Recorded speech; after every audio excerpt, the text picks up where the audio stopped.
وَلَقَدْ يَسَّرْنَا الْقُرْآنَ لِلذِّكْرِ فَهَلْ مِن مُّدَّكِرٍ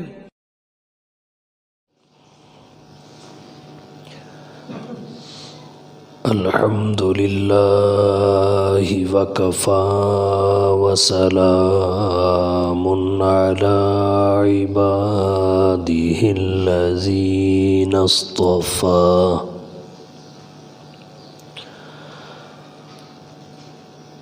اما بعد فاعوذ باللہ من الشیطان الرجیم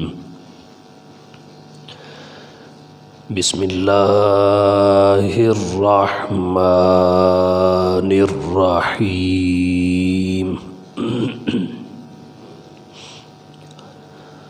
وقولوا للناس حسنا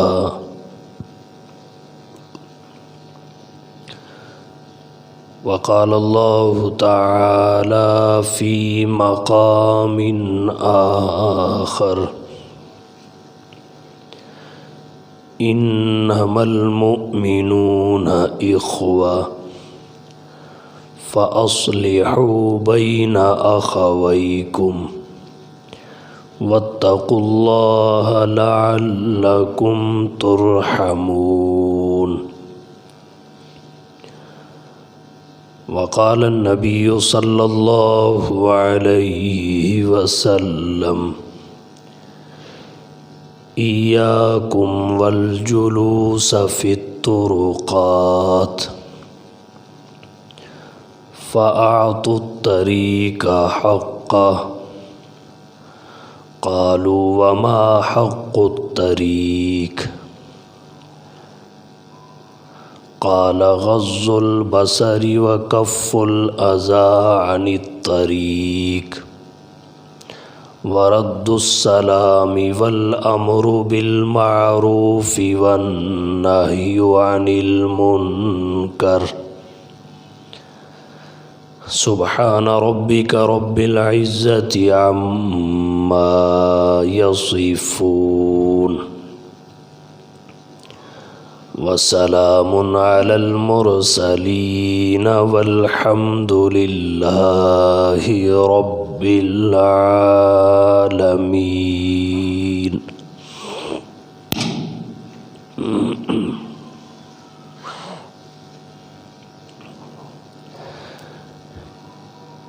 انتہائی واجب الاحترام معزز سامعین کرام، عنوان گفتگو اسلام اور معاشرتی حقوق ہے۔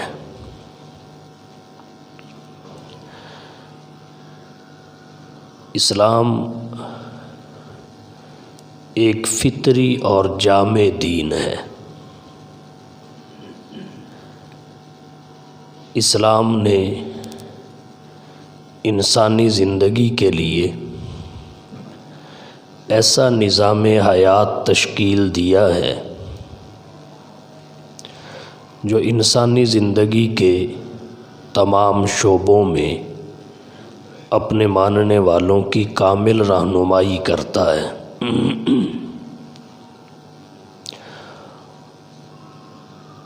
کسی شعبہ میں کوئی خلا نہیں ہے، اور اگر کسی شعبہ میں اسلام کی براہ راست رہنمائی موجود نہ ہو، وہاں رہنمائی کے لیے اسلام نے ایسے جامع اور معتبر اصول ذکر کر دیے جن کی روشنی میں حل نکالا جا سکتا ہے۔ اسلام میں حقوق کا باب انتہائی اہمیت کا حامل ہے۔ قرآن کریم میں بہت ساری آیات جناب نبی کریم صلی اللہ علیہ وسلم کے فرامین میں بہت ساری احادیث اور روایات ایسی ہیں جن کا تعلق حقوق کی ادائیگی سے ہے۔ ابتداً دو قسم کے حقوق ہمارے ذمے ہیں جن کو ادا کر کے ہم اللہ کی عدالت میں سرخرو ہو سکتے ہیں۔ ایک حقوق اللہ ہیں، دوسرے حقوق العباد ہیں۔ حقوق اللہ میں فرائض و واجبات آتے ہیں، رہے حقوق العباد اللہ کے بندوں کے حقوق، ان کی دو قسمیں ہیں۔ نمبر ایک انفرادی حقوق، نمبر دو اجتماعی حقوق۔ انفرادی حقوق کا مطلب یہ ہے ایک انسان کا دوسرے انسان پر حق، ایک شخص کے دوسرے شخص پر حقوق۔ مثلاً خاوند کے بیوی پر، بیوی کے خاوند پر، والد کے اولاد پر،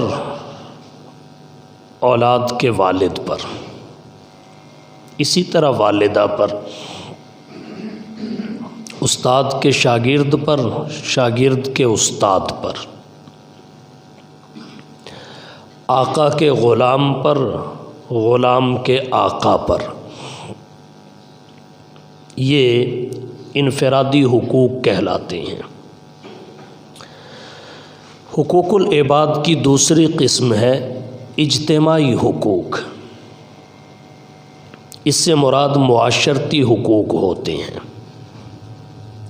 کسی بھی شخص پر جو معاشرہ کے حقوق ہیں وہ اجتماعی حقوق کہلاتے ہیں۔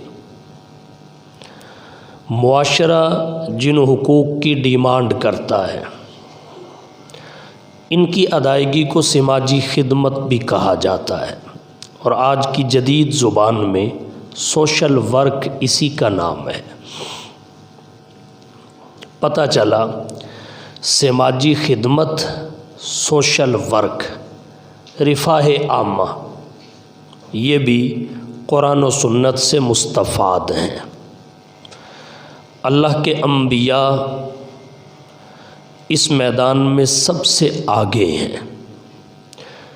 امام الانبیاء صلی اللہ علیہ وسلم کے تو کہنے ہی کیا، آپ کے خلفاء اور صحابہ بھی اسی راستے پر چلے ہیں۔ بہرحال اجتماعی حقوق، معاشرتی حقوق، اس کا دائرہ بھی بہت وسیع ہے۔ آج کی گفتگو میں چند ایک آپ کی توجہ کی نظر کروں گا۔ اجتماعی اور معاشرتی حقوق میں ایک بڑا حق لوگوں کو تکلیف سے بچانا ہے، ان کے لیے سہولت اور آسانی پیدا کرنا ہے۔ جناب نبی کریم صلی اللہ علیہ وسلم نے یہاں تک فرمایا، ایاکم والجلوس فی الطرقات، راستے میں بیٹھنے سے اجتناب کیا کرو، راستوں میں نہ بیٹھا کرو۔ صحابہ کرام نے عرض کیا، اللہ کے رسول، ہمارے گھر اتنے بڑے اور کشادہ نہیں ہیں کہ کوئی مہمان آئے ہم اسے گھر میں بٹھا لیں، کوئی کسی کام کاج کے لیے، بات چیت کے لیے، ملنے کے لیے آئے ہم اسے اپنے گھر میں بٹھا کر بات چیت کر سکیں، ہمارے پاس ایسی سہولیات نہیں ہیں، تو ہمیں بامر مجبوری راستوں میں کھڑا ہونا پڑتا ہے، بیٹھنا بھی پڑتا ہے، تو ہم کیا کریں؟ رسول اللہ صلی اللہ علیہ وسلم نے فرمایا، فآتوا الطریق حقہ، اگر مجبوری کے طور پر راستے میں بیٹھنا پڑ بھی جائے، کھڑا ہونا پڑ جائے، تو پھر راستے کا حق ادا کیا کرو، راہ کے حق ادا کیا کرو۔ صحابہ کرام نے عرض کیا ما حق الطریق، اللہ کے رسول راستے کا حق کیا ہے؟ رسول اللہ صلی اللہ علیہ وسلم نے چند اعمال کا ذکر کیا جو راستے کے حقوق کہلائے، حقوق الطریق۔ سب سے پہلی چیز آپ نے بیان فرمائی غض البصر، اپنی نظریں نیچی رکھا کرو، آنے جانے والوں کی تانک جھانک نہ کیا کرو۔ خواتین گزرتی ہیں، بیٹیاں بہنیں گزرتی ہیں تو تانک جھانک نہ کیا کرو اور انہیں اذیت نہ پہنچایا کرو۔ وہ اس طرح بے خوف ہو کر گزریں، اس طرح اطمینان کے ساتھ گزریں کہ جیسے تم راستے میں کھڑے ہی نہیں۔ تو پہلا حق یہ ہے غض البصر، نظروں کو پست رکھنا، نظروں کو نیچا رکھنا۔ اس میں تمہارے لیے بھی عافیت ہے اور ان خواتین کے لیے بھی امن ہے۔ دوسری چیز رسول اللہ صلی اللہ علیہ وسلم نے جو ذکر کی وہ ہے کف الاذی عن الطریق۔ اگر راستے میں کوئی تکلیف دہ چیز نظر آئے تو اس کو ہٹا دیا کرو۔ ایک حدیث شریف میں آتا ہے اماطۃ الاذی عن الطریق صدقہ، کہ راستے سے ایذا پہنچانے والی چیز کو ہٹا دینا یہ صدقہ ہے۔ ہماری شریعت کا حسن دیکھیے، صدقے کو مالیات تک محدود نہیں کیا۔ اگر صدقہ مال تک محدود ہوتا تو غرباء اس کے اجر سے محروم ہو جاتے، فقراء اس کے اجر سے محروم ہو جاتے۔ مال کے ذریعے بھی صدقہ ہوتا ہے، اچھے اعمال کے ذریعے بھی صدقہ ہوتا ہے، اور صالح اقوال کے ذریعے بھی صدقہ ہوتا ہے۔ کسی کو اچھی بات کہہ دینا بھی صدقہ ہے۔ تو راستے سے تکلیف دہ چیز کا ہٹانا رسول اللہ صلی اللہ علیہ وسلم نے صدقہ قرار دیا ہے، تو یہ راستے کا حق بھی ہے، کف الاذی عن الطریق۔ ایک بات یہاں سے سمجھ لینی چاہیے، اگر راستے سے تکلیف دہ چیز کے اٹھانے کا، ہٹانے کا حکم ہے تو پھر ڈالنا کس قدر کبھی ہے یہ کسی سے مخفی نہیں ہونا چاہیے۔ اگر کوئی چیز پہلے سے پڑی ہے اسے ہٹانے کا کہا جا رہا ہے تو پھر ڈالنے کی اجازت تو نہیں ہوگی۔ تو ہمیں چاہیے پھل کھا کر چھلکے راستے میں نہ پھینکیں، شاپر راستے میں نہ پھینکیں، کوئی ایسی چیز راستے میں نہ پھینکیں جو کسی کے گرنے کا، پھسلنے کا، چوٹ لگنے کا، ایذا اور تکلیف پہنچنے کا سبب بن سکے۔ یہ راستے کا حق ہے۔ تیسری چیز رسول اللہ صلی اللہ علیہ وسلم نے فرمائی رد السلام۔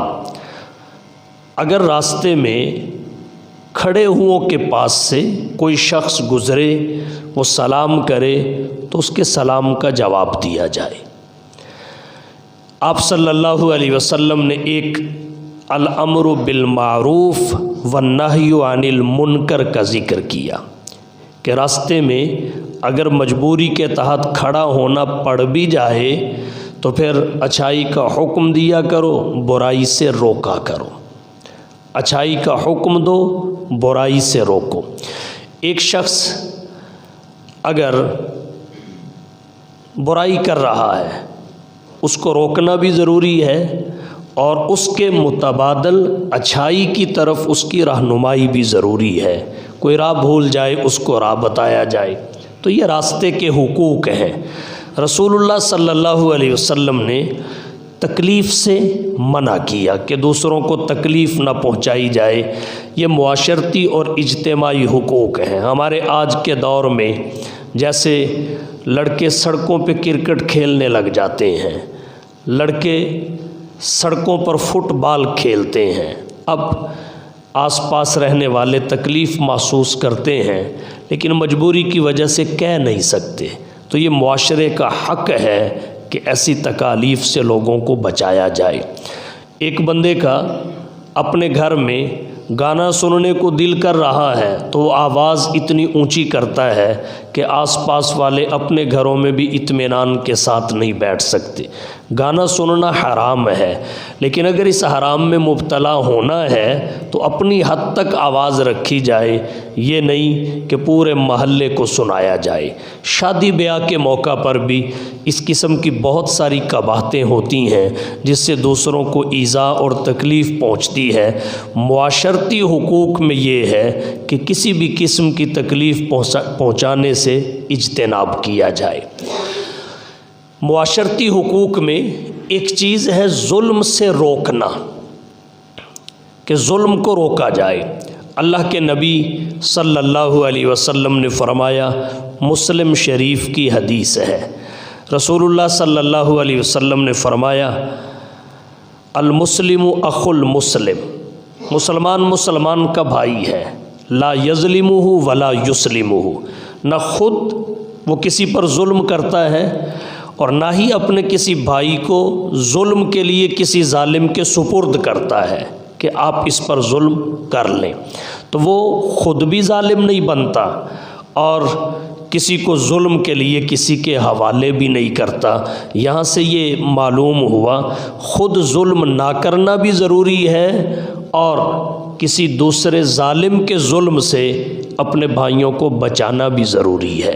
یہ اجتماعی اور معاشرتی حقوق ہیں جن کی معاشرہ ہم سے ڈیمانڈ کرتا ہے۔ جناب نبی کریم صلی اللہ علیہ وسلم نے فرمایا، انصر اخاک ظالمن او مظلومن، اپنے بھائی کی مدد کرو، وہ ظالم ہے تب بھی اس کی مدد کرو، مظلوم ہے تب بھی اس کی مدد کرو، ظالم کی بھی مدد کرو، مظلوم کی بھی مدد کرو۔ صحابہ کرام نے عرض کیا، اللہ کے رسول، مظلوم کی مدد کرنا تو سمجھ میں آتا ہے، ظالم کی مدد کس طرح کرنی؟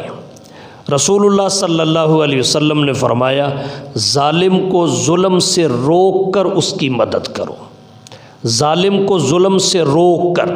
یہ مظلوم کی مدد بھی ہے، ظالم کی مدد بھی ہے، اور یہ اس وجہ سے مدد ہے، ایک حدیث میں آتا ہے، الظلم ظلمات یوم القیامہ، کہ دنیا میں کیا ہوا ایک ظلم وہ قیامت کے دن کئی ظلموں کی شکل میں ظاہر ہوگا، اس کا وبال بہت بڑا ہوگا، ناقابل برداشت ہوگا۔ تو نہ خود کسی پہ ظلم کیا جائے اور نہ ہی اپنے بھائی کو ظلم کے لیے کسی ظالم کے حوالے کیا جائے، سپرد کیا جائے۔ یہ بھی معاشرتی اور اجتماعی حقوق میں آتا ہے۔ ایک چیز اور ذکر کرنا چاہوں گا، وہ یہ، اگر دو آدمی، دو خاندان، دو قومیں آپس میں لڑی ہوئی ہوں تو ان میں صلح کروا دینا، یہ بھی معاشرتی اور اجتماعی حقوق کے زمرہ میں آتا ہے۔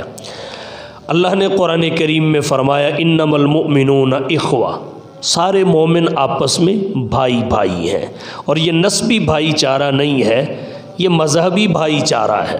اگر اعتقادات ایک ہوں، ایمانیات ایک ہوں، مذہب ایک ہو، کنبہ اگرچہ ایک نہیں، قبیلہ اور خاندان اگرچہ ایک نہیں، تو اس کے باوجود وہ آپس میں بھائی بھائی ہوتے ہیں، اور اس بھائی چارے کو مذہبی بھائی چارہ کہا جاتا ہے۔ فرمایا، انما المؤمنون اخوہ، مومن سارے آپس میں بھائی بھائی ہیں، فاصلحوا بین اخویکم، لہٰذا اپنے بھائیوں میں صلح کروا دیا کرو۔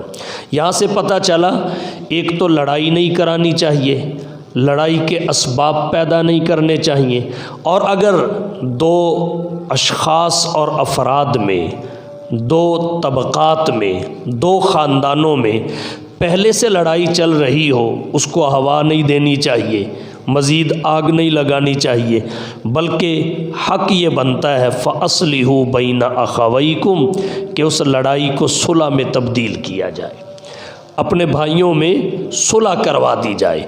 اللہ تعالیٰ نے فرمایا، وَاتَّقُوا اللَّهَ، اللہ سے ڈرنا۔ یہاں اگر تمہاری کسی ایک سے نہیں بھی بنتی تو اس کو دوسرے کے ہاتھوں مروانا نہیں ہے، اس کا نقصان نہیں کروانا۔ وَاتَّقُوا اللَّهَ، اللہ سے ڈرنا، تم اس پر رحم کرنا، لعلکم ترحمون، اللہ کی جانب سے تمہارے اوپر رحم کیا جائے گا۔ جناب نبی کریم صلی اللہ علیہ وسلم نے اپنے نواسے حضرت حسن بن علی رضی اللہ تعالی عنہ کے لیے فرمایا ان ابنی ھذا سید، بے شک میرا یہ بیٹا سردار بیٹا ہے، ان ابنی ھذا سید، میرا یہ حسن بیٹا سردار ہے، لعل اللہ ان یصلح بہ بین فئتین عظیمتین من المسلمین، اللہ تعالیٰ اس کے ذریعے مسلمانوں کی دو عظیم جماعتوں میں صلح کروائیں گے۔ اس حدیث مبارکہ میں جن دو عظیم جماعتوں میں حضرت حسن کو صلح کا باعث قرار دیا گیا کہ وہ صلح کروائیں گے، وہ دو عظیم جماعتیں حضرت علی، حضرت معاویہ رضی اللہ عنہما اور ان کے طرفداروں کی جماعتیں ہیں۔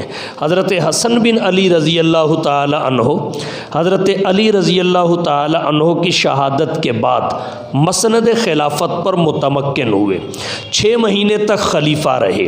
6 مہینے کے بعد انہوں نے ضرورت محسوس کی کہ اگر میں خلافت سے دستبردار ہو کر حضرت معاویہ کے ہاتھ پر بیعت کرتا ہوں تو ساری امت متفق اور متحد ہو جائے گی۔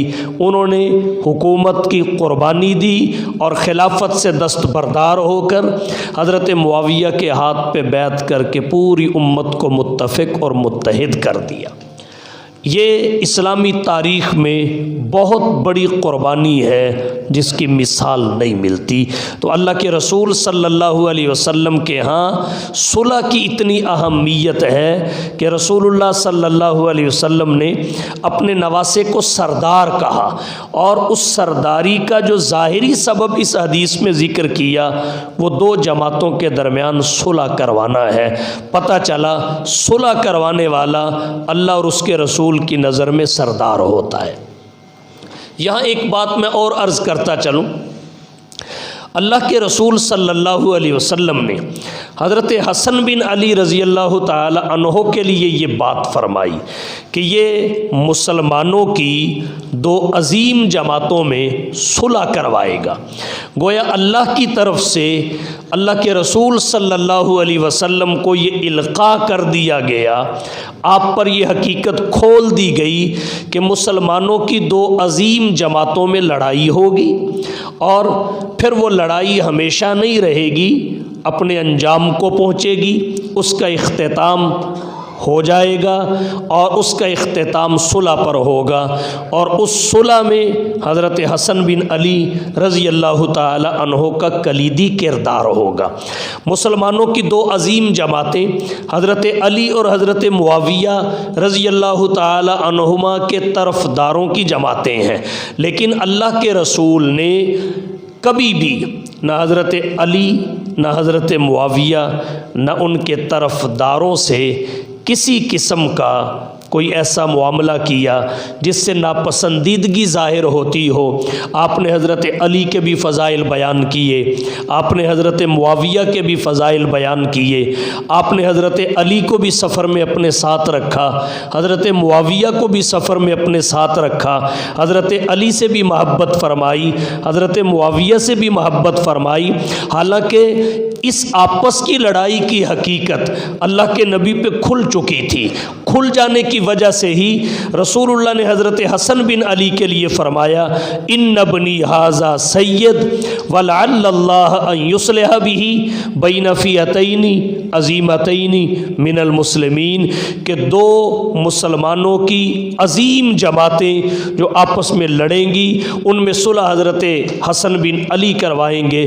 تو جب اللہ کے نبی نے علم ہونے کے باوجود حضرت معاویہ اور حضرت علی دونوں سے محبت جاری رکھی، لڑائی کا علم ہونے کے باوجود کسی کو بھی اپنے سے دور نہیں کیا، دونوں کے لیے دعائیں کی، تو پھر اس لڑائی کی بنا پر اگر 1400 سال گزر جانے کے بعد، کم و بیش 1400 سال کے بعد کوئی حضرت معاویہ رضی اللہ تعالی عنہ سے بغض رکھے یا ان کے بارے میں نازیبا کلمات اپنی زبان پر لائے، یا حضرت علی کے بارے میں نازیبا کلمات اپنی زبان پر لائے، حضرت علی سے بغض رکھے، یاد رکھیے ایسا شخص اللہ کے رسول صلی اللہ علیہ وسلم سے شفاعت کی امید بالکل نہ رکھے۔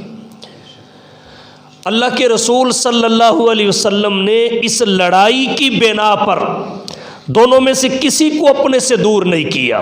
اگر اس لڑائی کی بنا پر آج کوئی شخص دونوں میں سے کسی ایک سے بغض رکھے تو یاد رکھیے لڑائی بہانہ ہے، مرض اندر کچھ اور ہے، اور اکثر اس مرض کی تحقیق اور تفتیش کی جائے تو پیچھے یہودیت نکلتی ہے جو اصل میں اسلام کے مخالف ہے، اسلام کی دشمن ہے۔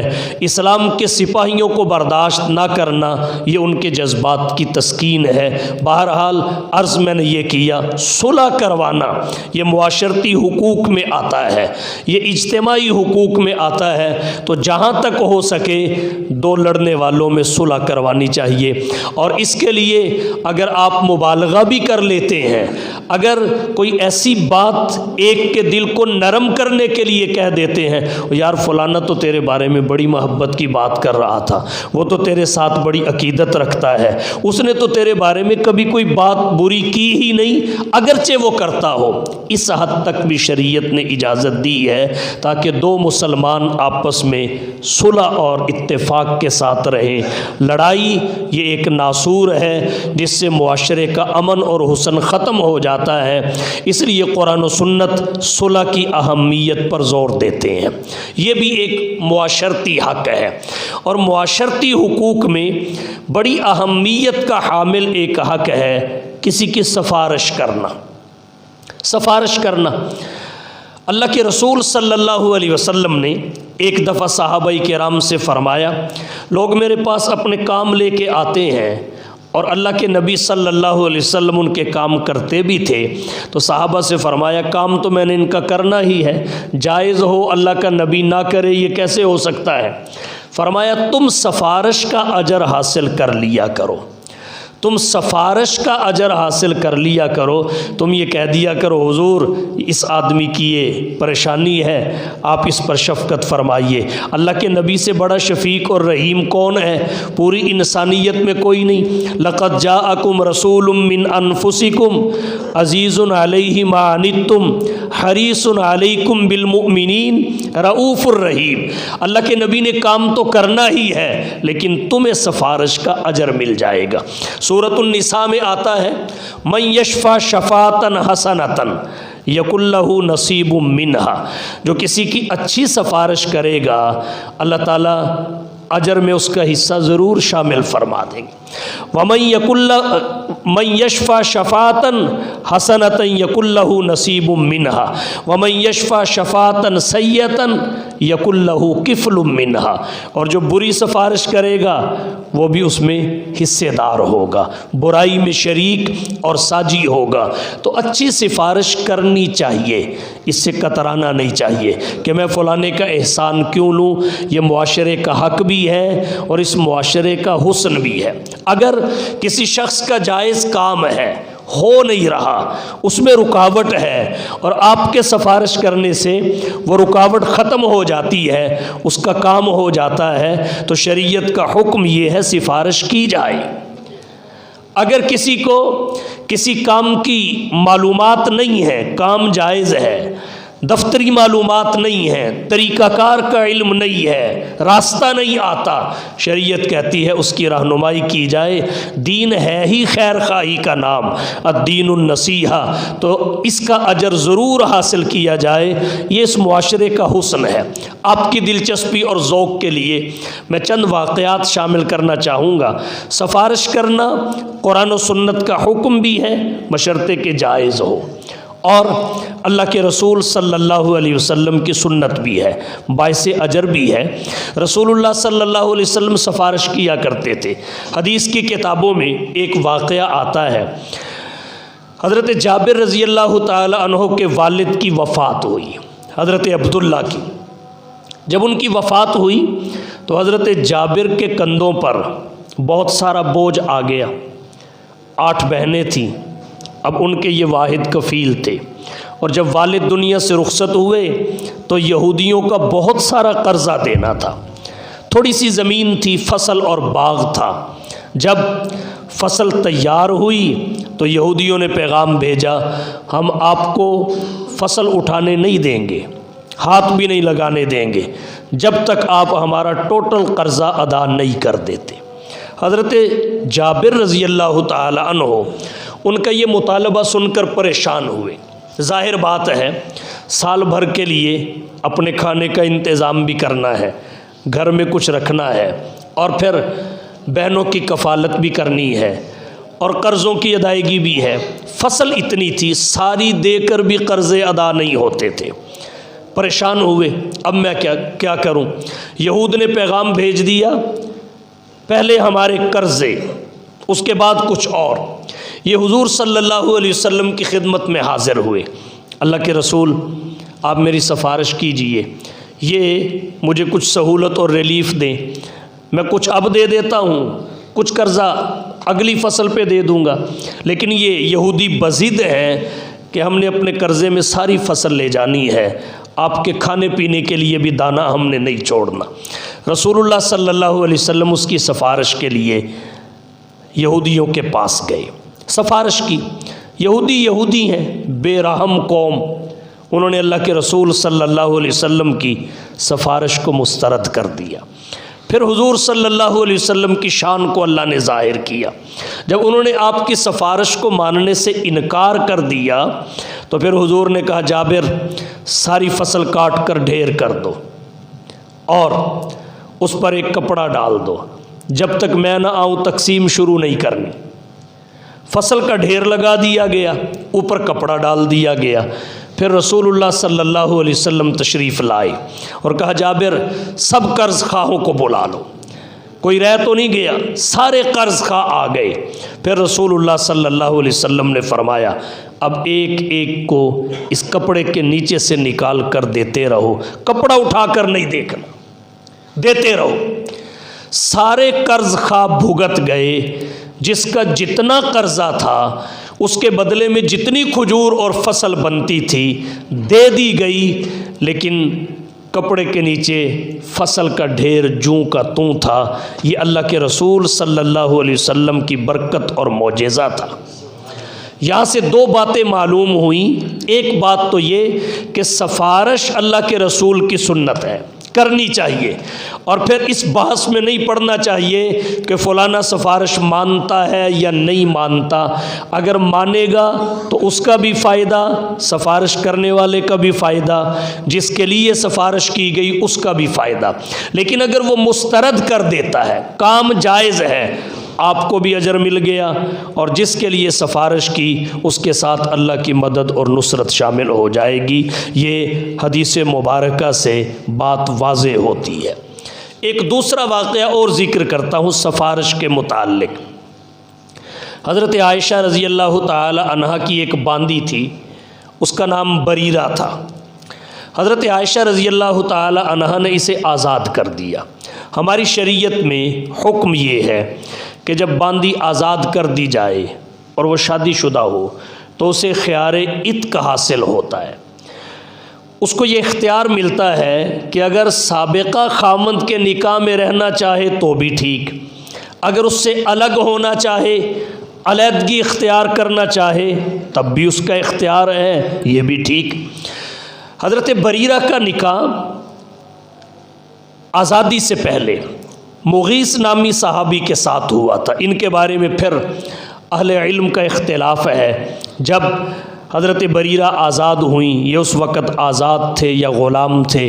بعض کہتے ہیں یہ آزاد ہو چکے تھے، بعض کہتے ہیں غلام تھے۔ بہرحال حضرت بریرہ جب آزاد ہوئیں تو حضرت بریرہ نے اپنا خیار استعمال کیا، اختیار استعمال کیا، اور انہوں نے حضرت مغیث سے علیحدگی اختیار کر لی۔ حضرت مغیث کو ان کے ساتھ بڑی محبت تھی۔ وہ شکل کے اتنے خوبصورت نہیں تھے لیکن دل کے بہت اچھے تھے اور ان کے ساتھ بے حد محبت کرتے تھے۔ جب انہوں نے علیحدگی اختیار کی تو وہ ان کی علیحدگی کو برداشت نہ کر سکے، گلیوں میں روتے پھرتے، ہر کسی کو کہتے کوئی ہے جو بریرہ کو میرے ساتھ رہنے پر آمادہ کر دے۔ ان کی آنکھوں سے آنسو بہتے تھے اور آنسو بہہ بہہ کر یہاں نالیاں بن گئی تھی۔ رسول اللہ صلی اللہ علیہ وسلم کی خدمت میں حاضر ہوئے، عرض کیا اللہ کے رسول آپ میری سفارش کر دیں کہ بریرہ علیحدگی اختیار نہ کرے، میرے ساتھ رہنے پر آمادہ ہو جائے۔ اللہ کے رسول صلی اللہ علیہ وسلم نے فرمایا ٹھیک ہے۔ بریرہ سے حضور نے سفارش کی، کہا آپ اپنے فیصلے پہ نظر ثانی نہیں کر سکتی؟ آپ اپنے فیصلے پر اگر نظر ثانی کر لیں، مغیث سے علیحدگی اختیار نہ کریں اور انہی کے نکاح میں رہیں تو آپ کا کیا خیال ہے؟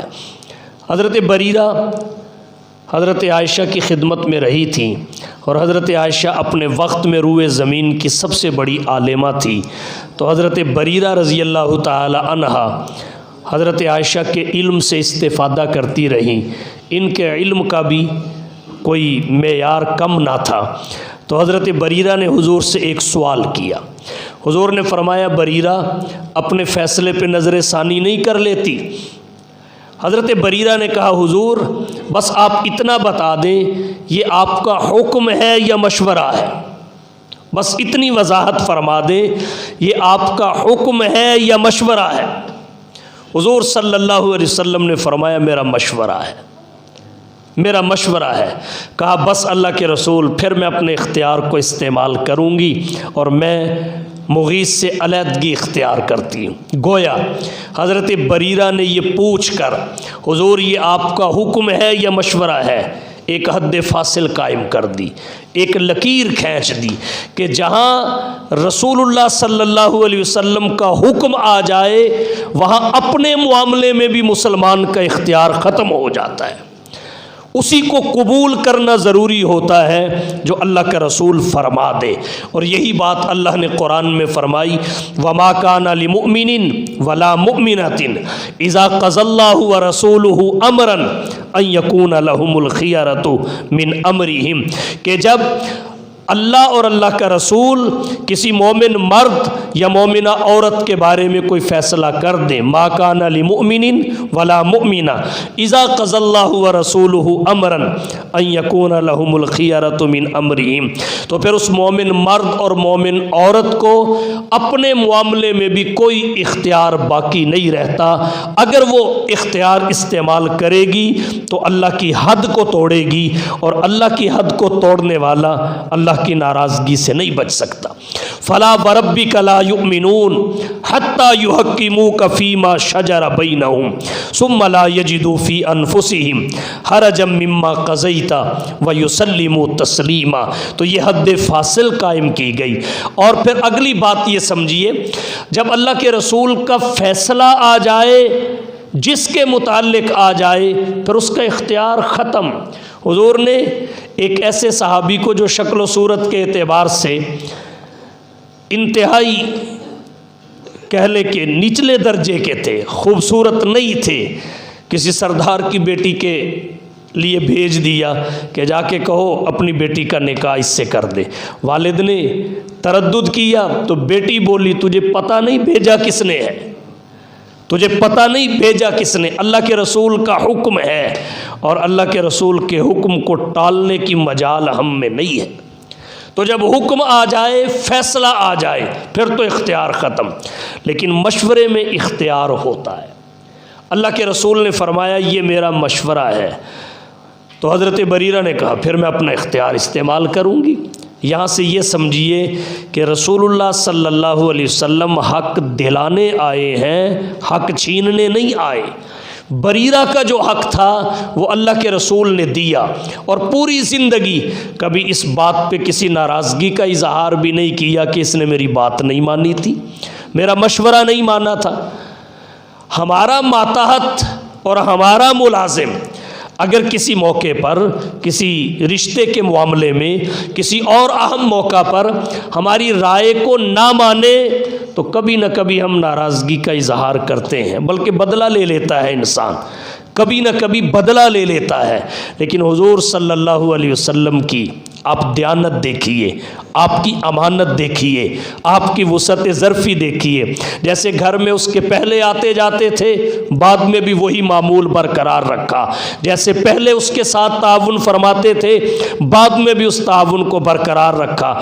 نہ کبھی زبان سے اس کا اظہار کیا، نہ ہی اپنے عمل سے کبھی اس کا اظہار کیا، اور نہ ہی اس بات کو دل میں رکھا۔ یہ ہے اللہ کے نبی صلی اللہ علیہ وسلم کی ذات گرامی۔ حضور نے سفارش کی، تو سفارش اللہ کے نبی کی سنت ہے، اجر و ثواب کا باعث ہے۔ اور آخر میں ایک بات اور عرض کر دوں، وہ یہ، اگر کوئی شخص چاہتا ہے کہ آخرت میں اللہ کا معاملہ میرے ساتھ اچھا ہو، اللہ میرے ساتھ اچھا معاملہ کرے، تو اس کا آسان طریقہ یہ ہے، وہ اللہ کے بندوں کے ساتھ اچھے معاملات رکھے، اللہ کے بندوں کے ساتھ۔ حضور صلی اللہ علیہ وسلم نے فرمایا، من کان فی حاجتی اخیہ کان اللہ فی حاجتہ، جو اپنے بھائی کی کسی حاجت کو پورا کرتا ہے، اللہ تعالیٰ اس کی حاجت اور ضرورت کو پورا کرتا ہے۔ من فرج عن مسلم کربتن فرج اللہ بہا عنہ قربتاً من قرب یوم القیامہ، جو کسی مسلمان کی کسی پریشانی کو دور کرتا ہے، اللہ تعالیٰ قیامت کے دن کی پریشانیوں میں سے اس کے بدلے میں اس کی پریشانی کو دور کر دیتے ہیں۔ من ستر مسلمن سترہ اللہ یوم القیامہ، جو کسی مسلمان کے عیب پر پردہ ڈالتا ہے، قیامت کے دن اللہ اس کے عیوب پہ پردہ ڈالیں گے۔ ہم میں سے کون صاف اور شفاف ہے؟ ہم میں سے کس کا نامہ اعمال عیوب سے خالی ہے؟ بس اللہ نے پردے ڈالے ہوئے ہیں۔ اگر یہ پردہ اٹھ جائے تو انسان اپنے گناہوں کی بدبو سے مر جائے، دوسرے کے گناہوں کو دیکھنے کا وقت ہی اسے نہ ملے، موقع ہی نہ مل سکے۔ جیسا رویہ اللہ سے میدان محشر میں چاہتے ہیں، ویسا اللہ کے بندوں سے رکھنا شروع کر دیں۔ جیسا اللہ کے بندوں کے ساتھ سلوک کریں گے، ویسا اللہ سے سلوک پا لیں گے۔ تو یہ ہمارے معاشرتی اور اجتماعی حقوق ہیں جن کی اسلام نے نشاندہی کی ہے۔ اللہ تعالی ہم سب کو اپنی زندگی میں سب کے حقوق ادا کرنے کی توفیق بخشے۔ وآخر دعوانا ان الحمد للہ رب العالمین۔